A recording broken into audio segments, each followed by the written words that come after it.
কাশ্মীর এক সময় যাকে বলা হতো পৃথিবীর স্বর্গ, কিন্তু আজ এই স্বর্গ রক্তে ভিজে আছে।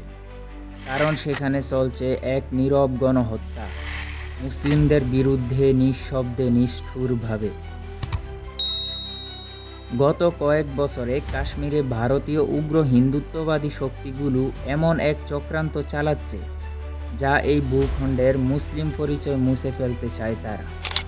৩৭০ ধারা বাতিলের পর থেকে শুরু হয়েছে জমি দখল, বাসিন্দাদের উচ্ছেদ, তরুণদের গুম এবং বিচার বহির্ভূত হত্যাকাণ্ড। প্রতি বছর অসংখ্য মুসলিম যুবককে সন্ত্রাসী তকমা দিয়ে গুলি করা হচ্ছে। পরিবারের সামনে থেকে তুলে নিয়ে যাওয়া হচ্ছে মানুষজনকে। পরিবারের মেয়েদের করা হচ্ছে গণধর্ষণ। এখানে বর্তমানে আর কেউ নিরাপদ নয়। এই গণহত্যা শুধু কিছু চরমপন্থীর কাজ নয়, এর পেছনে রয়েছে রাষ্ট্রের মদদ।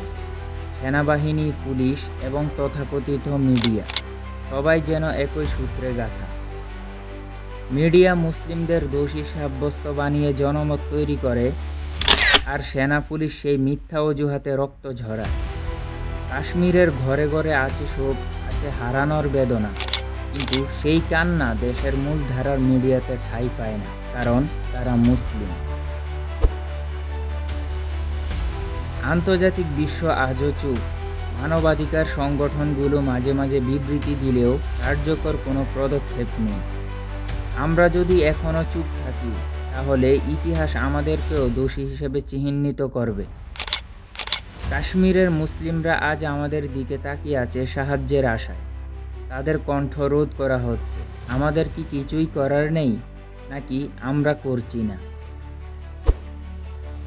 আমাদের হয়তো পারমাণবিক বোমা নেই, নেই কোনো উন্নত এয়ারফোর্স এবং নেই কোনো আধুনিক মিসাইল সিস্টেম, কিন্তু আমরা তাদের হয়ে কথা বলতে পারি, তাদের হয়ে কলমের ভাষায় মুখে অস্ত্র চালাতে পারি।